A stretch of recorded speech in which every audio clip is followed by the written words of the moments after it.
Bueno, hola a todos, viñemos aquí ata o Concello de Carral pois para falarmos hoxe un pouco do que son as criptógamas, e dentro das criptógamas un dos grupos máis importantes e un dos que máis ides ver ou cos que máis familiarizados ides estar, que son os fieitos. Entón, bueno, estamos simplemente nun rego, isto é un dos moitos regos pequenos que van rematar no río Barcés, e, bueno, vedes que hai todo tipo de plantas. Estivestes falando xa do reino vegetal. No reino vegetal hai grupos moi distintos, xa sabedes que están as algas, están os brións, están os fieitos, e quizáis o que máis vos soe deste reino vegetal sexan as plantas con flores, que son as que nos arrodean todos os días, das que nos alimentamos, coas que vivimos en todo momento, ¿no? E aquí tamén van a dominar. Tedes, por exemplo, aquí esto que se chama iris. Bueno, ahora a flor está pocha, pero bueno, sería unha típica planta con flor, unha monocotiledonia, que falaredes máis tarde. Logo aquí tedes esta outra, ¿no? Esta especie, este pequeno cardo, que é típico de zonas húmidas como esta. Bueno, eso vai ser o que domina, as estructuras, as plantas que teñen esta estructura tan importante que se chama flor, e da que ides ver máis en profundidade máis adiante. Pero agora o que queríamos chamarvos a atención era a unhas criptógamas, e dentro desas criptógamas as que son vasculares. Eso significa que teñen tecidos de sostén e que teñen canles polas que circula o zume bruto, o zume elaborado, e que, polo tanto, son quenes de sosterse sen necesidade de estar nun medio sempre acuático. De todos xeitos, os fieitos, como todos estes que tedes aquí, aínda non se pode dicir que sexan completamente independentes da auga. Hai fieitos de zonas moi secas, pero sempre, nalgún momento do seu ciclo, terá que haber moita auga para que ese ciclo se poida pechar. Logo podemos falar un pouco máis dos seus ciclos de vida. Pero bueno, o primeiro de todo serían as formas. Bueno, isto sería un fieito típico, por decir así, si es que eso existe. Entón, bueno, que caracteriza os fieitos? Nos fieitos, os botánicos en xeral non falan de follas e tallos, teñen os seus propios nomes, vale? Os nomes para definir cada unha das partes. Entón, o que vos vedes dun fieito, que sería isto de aquí, por exemplo, que este é un fieito femia, o que vos vedes é o que se chama a fronde, vale? A fronde equivale ao que sería a folla, como isto que tedes aquí. E onde están os tallos? Isto nunca sería un tallo, vale? Isto simplemente é a fronde, a folla, e isto sería o eixo. Se vos preguntades onde están os tallos, eses tallos son subterráneos, é o que se chaman rizomas. Entón, este sería un dos fieitos máis típicos das zonas húmidas de Galicia. E vedes que as súas follas, as frondes, están moi divididas. A cada unha destas partes é o que se lle chama unha pinna, e a súa vez as pinnas están divididas tamén. Isto sería o máis típico. Bueno, este é un caso, pero este sería outro caso distinto. Se este é o fieito femia, este é o fieito macho, vale? Neste caso, cal é a diferencia? Pois a forma das pinnas e das pínulas, que logo nos achegaremos para velas máis en detalle. E logo, bueno, para buscar este outro, me teño que mover un pouco para este lado.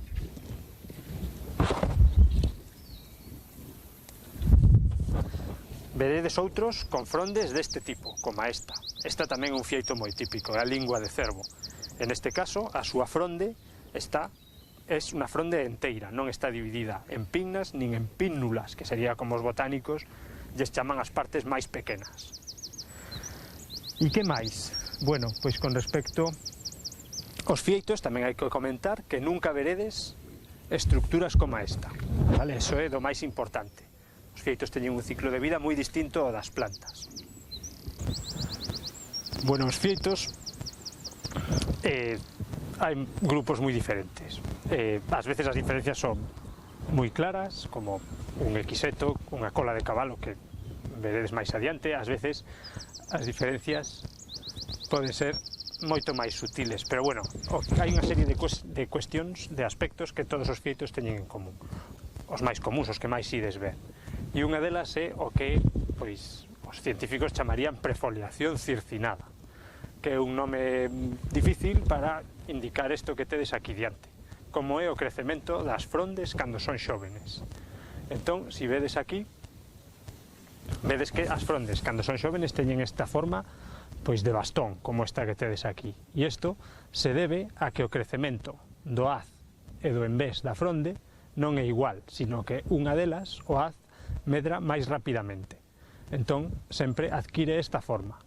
Logo isto se vai estirando ata coller a forma dunha fronde adulta, como sería esta. Vale? Si que lembradevos desto, a prefoliación circinada. Algo que dixemos antes era que no reino vegetal as que dominaban eran as plantas que teñen flores. Bueno, por exemplo, esta de aquí, un botón de ouro. As flores son as estructuras de reproducción das plantas superiores, das que se chaman fanerógamas. Bueno, de moitas fanerógamas. Entón, as flores que agora mesmo están por todas partes, realmente, no que é a evolución, son relativamente recientes, non leva moito tempo sobre a Terra. Hombre, moito máis tempo do que levamos nós, pero máis ou menos, cando os dinosaurios desaparecían, aparecían elas. E que pasaba? Pero moito antes deso xa había plantas, había ximnospermas, había plantas como os piñeiros actuais ou moi semellantes. Antes de que apareceran elas, os fieitos dominaban moito máis do que dominan agora, do que existen agora. Pero bueno, o caso é que estas son as estruturas reproductivas das plantas superiores. Quedaremos con esa idea, as flores cos seus ovarios, que van a dar froitos, que producen sementes. Nos fieitos non vai haber nada de eso, vale? Vamos a ver se este fieito ten as súas estruturas reproductivas. Bueno, para que vexamos esas estruturas reproductoras, o que vamos facer vai ser coller unha destas frondes e lle damos a volta. Se achega a cámara e así o vedes con máis detalle. A cada unha destos fragmentos de fronde, se queredes dicir, estas divisións da fronde, é o que se chama unha pinna. E vos comentaba que no envés das pinnas é onde aparecen as estruturas reproductivas, ou parte das estruturas reproductivas. Se achegamos isto un pouco máis, veredes que aquí no envés aparecen como esta especie de estruturas esféricas que vedes por aquí. Esos serían os esporanxios. Os esporanxios están producindo as esporas, e as esporas darán lugar, despois nunha serie de procesos, a novas frondes. Pero de todas maneiras, o ciclo dos fieitos, aínda que en certa maneira é parecido ao das plantas con flores, é bastante máis complexo e o veredes máis adiante. Bueno, estas aquí que me arrodean son dúas das especies máis frecuentes de fieitos en zonas como esta, de borde de regato, borde de río. Bueno, antes de falarmos así das especies máis importantes destas zonas, eu creo que podemos falar un pouco de como é a forma na que medran os distintos fieitos, porque a forma de medrar destes dous é moi típica deste grupo de plantas, aínda que logo hai fieitos, xa vos digo, que teñen formas completamente distintas, pero bueno, moi a miúdo as frondes forman como unha coroa, como esta que vedes aquí, unha coroa de frondes, que tamén se vería por aquí, arredor do que é o rizoma, que é ese tallo subterráneo. E logo, todas as xemas estarán por aí, por esa base, que son as que van orixinando estas frondes, que en moitos fieitos se renuevan cada ano. Esta especie de aquí, este fieito grande que tedes aquí, é un dos máis grandes, quizáis, que temos na nosa flora, é o fieito macho, que o nome latino se chama Dryopteris filis mas. En cambio, este que tedes aquí, que é máis pequeno e máis delicado nas súas frondes, este é o fieito femia, é o Dryopteris filis femina. Veredes que ambos teñen o mesmo nome latino, o primeiro nome, o nome do xénero, ambos son Dryopteris. Bueno, eso se debe a que pertencen ao mesmo xénero, están relacionados entre sí, pola súa evolución, pola súa morfoloxía, pola causa que sexa, están relacionados. Logo será o epíteto específico o que diferencie un de outro. Moitos fieitos son como os que vimos antes, así de gran tamaño, coas frondes divididas, pero hai moitas formas distintas. Aquí en Galicia, en casi todos os regatos ou ríos de Galicia, grandes ou pequenos, é moi frecuente este fieito que teño aquí a miña esquerda. Estas, como vedes, as frondes son completamente enteiras, como vedes aquí. E por esta forma que tiñan, esta forma así alongada, chamaronlle lingua de cervo, ese é o seu nome, tanto, bueno, en galego, e o seu nome científico tamén fai referencia un pouco ás linguas, que sería Philitis scolopendrium. Como vedes aquí, as frondes son enteiras, pero outra diferencia importante está aquí, nos soros. Os soros, que eran as masas de esporanxios que están producindo as esporas, neste caso van a ser alongados. Bueno, quizáis non o vexades ben desde ali, pero agora vamos ver os detalles de frondes onde se verá todo perfectamente. Agora podemos ver algúns dos detalles que se empregan nas claves dicotómicas cando un quere identificar unha planta. Cando un quere identificar unha planta, un animal ou o que sexa, en xeral o que usa son claves. Son textos nos que, en base aos distintos caracteres morfolóxicos ou de calquera tipo, podemos chegar a identificar unha especie concreta. Entón vamos a ver cales son eses caracteres. E todos, ou prácticamente todos, se van a referir ás frondes e as súas formas e as pinnas. E ademais tamén aos soros, que son a masa de esporanxios que xa vimos que estaban no envés das pinnas.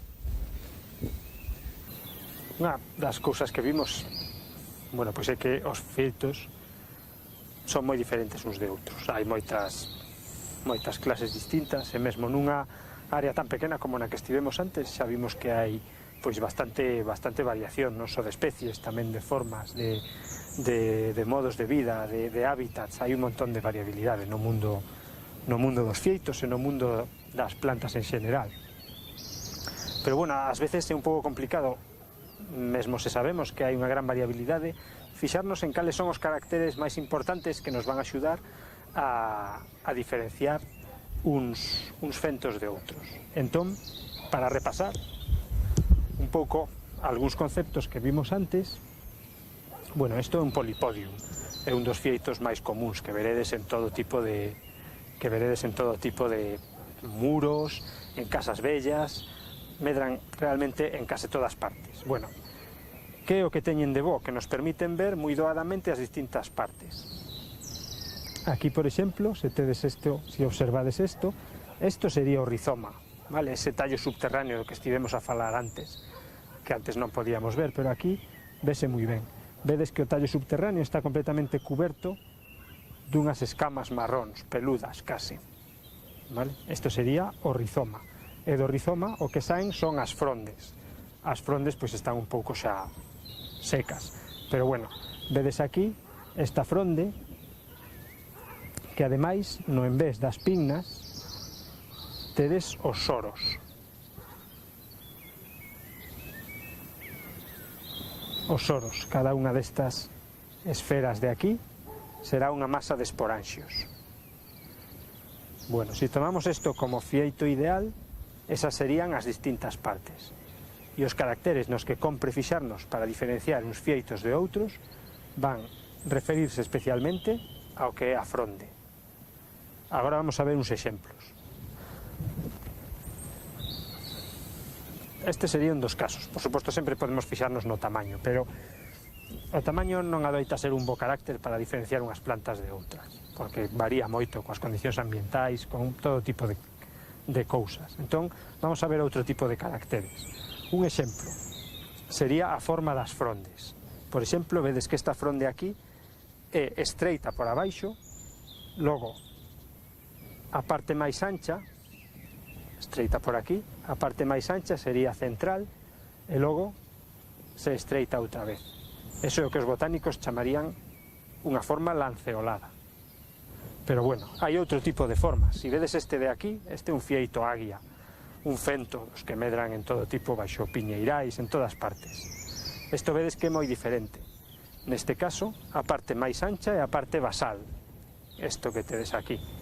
E logo, vaise facendo máis estreito cara ao ápice, tendo unha forma triangular, sería outro caso. Vedes dous fieitos moi distintos xa pola forma da súa fronde. Bueno, outro carácter sería o número de divisións que ten unha fronde, vale? Número de divisións. Vamos a ver a que nos referimos con eso. O número de divisións é o número de veces que esta fronde, que lembrade que todo o conxunto, está dividida.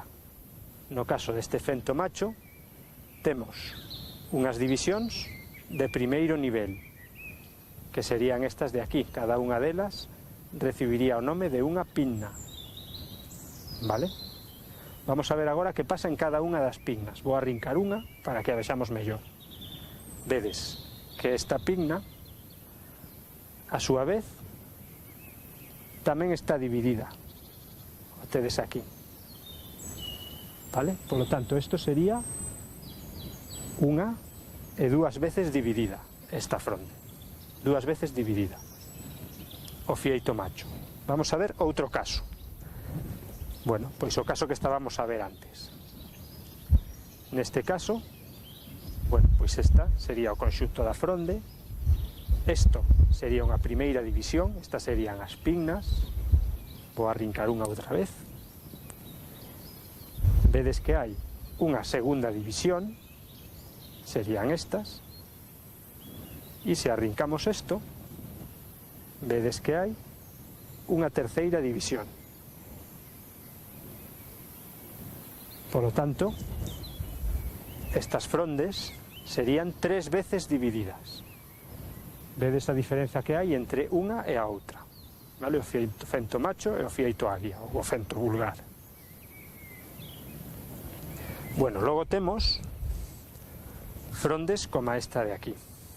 Isto é a lingua de cervo que xa vimos antes. Vedes que esta fronde é completamente enteira, vale? Aquí non hai divisións, está 0 veces dividida.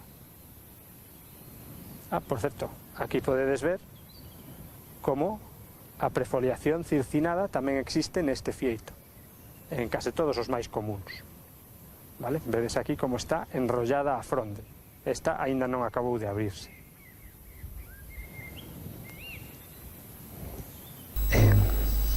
Bueno, en xeral, no traballo botánico, o traballo que facemos os que nos dedicamos a estudiar as plantas, unha vez rematamos no campo, unha vez collimos todos os exemplares que nos interesan de calquera grupo, pois o que facemos é vir ao despacho ou o laboratorio e aquí traballar con eles.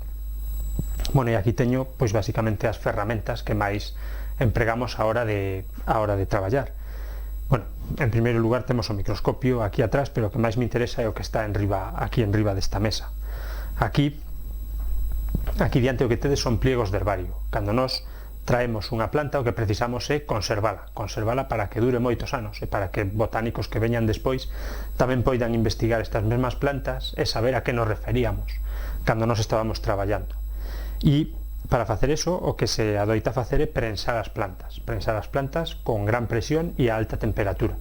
Deste xeito perden toda a auga e, como vedes, conservan moi ben a súa forma e van a poder manterse almacenadas en certas condicións ao longo de moitos anos. Moitos anos, falamos de centos de anos. E,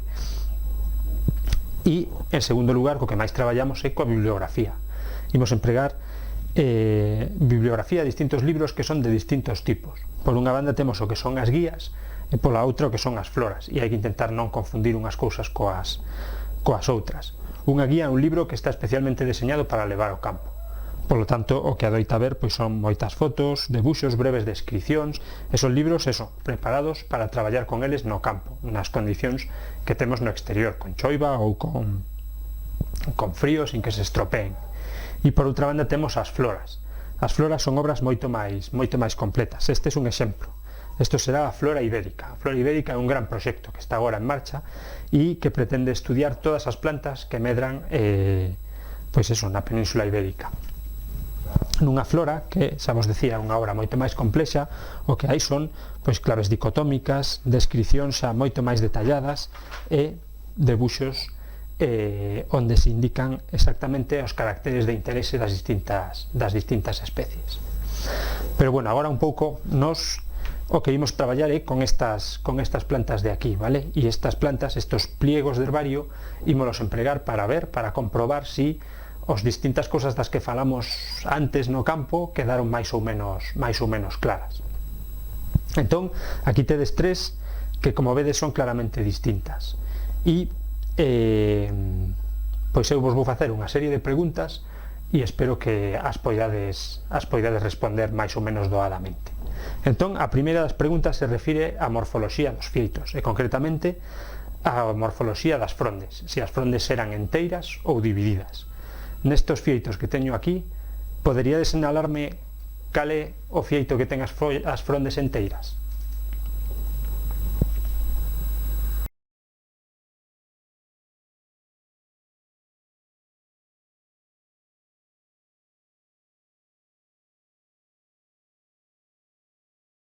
Bueno, espero que vos resultara fácil. Agora, con estes mesmos fieitos, unha segunda pregunta. Destes tres que temos aquí, un deles ten frondes 2 veces divididas. Cal vos parece que é?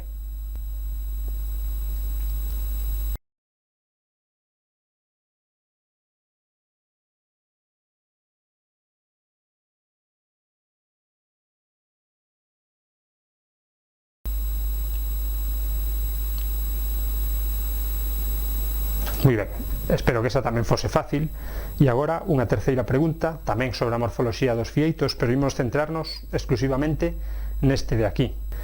A ver se agora a cámara se achegará un pouco para que o vexades máis claramente. Este fieito é un fieito especial, trátase dun Asplenium marinum.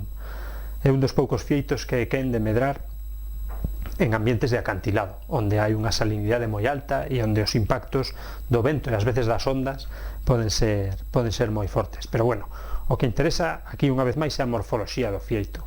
E para vos teño tres preguntas. Poderíades sinalar o rizoma neste fieito?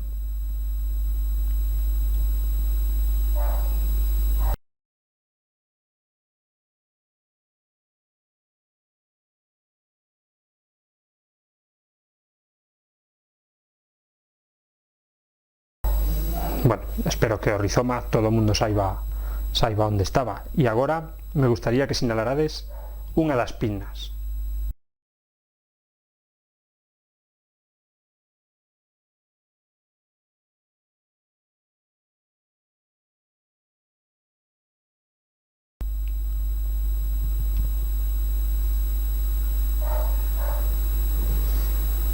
E finalmente, centrarse agora nas estruturas reproductivas. Se vos lembrades, os soros eran masas de esporanxios que producían esporas.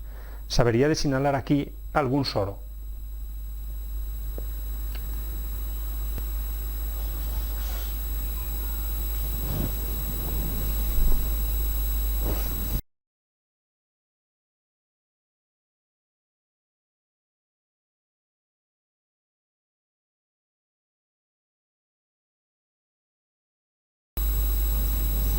Bueno, espero que estas preguntas que eran sobre a morfoloxía das partes vegetativas, especialmente do fieito, aquelas partes que non están relacionadas directamente coa reproducción, vos resultaran doadas. Agora vou facer un pequeno cambio aquí dos fieitos que están sobre a mesa para facervos unha nova pregunta, esta sobre os soros, vale? Especificamente sobre as masas de esporanxios. Entón vou facer aquí este cambio. E a pregunta é a seguinte: entre estes dous fieitos que temos aquí, cal dos dous credes que ten os soros lineares?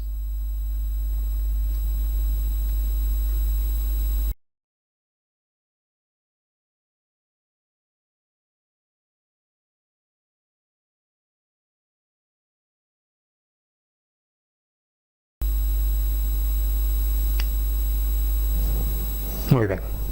E xa agora sí que a última pregunta, e esta pregunta se refire ao nome vernáculo, ao nome galego dunha das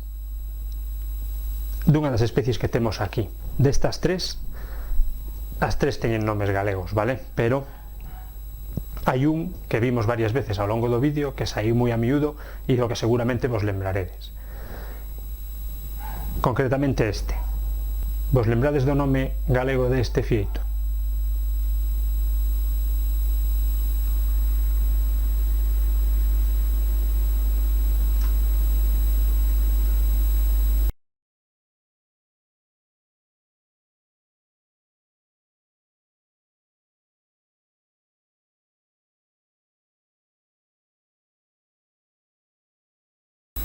Bueno, espero que o vídeo vos resultara útil e vos resultara interesante, que teñades aprendido moitas cousas sobre os fieitos e sobre todo que vos anime a sair ao campo e a ver pois a gran diversidade que hai aquí en Galicia, non únicamente neste grupo, nos fieitos, sino en todos os demais grupos vegetais dos que ides aprender. E sen máis, pois xa me despido. Moitas gracias e ata moi pronto.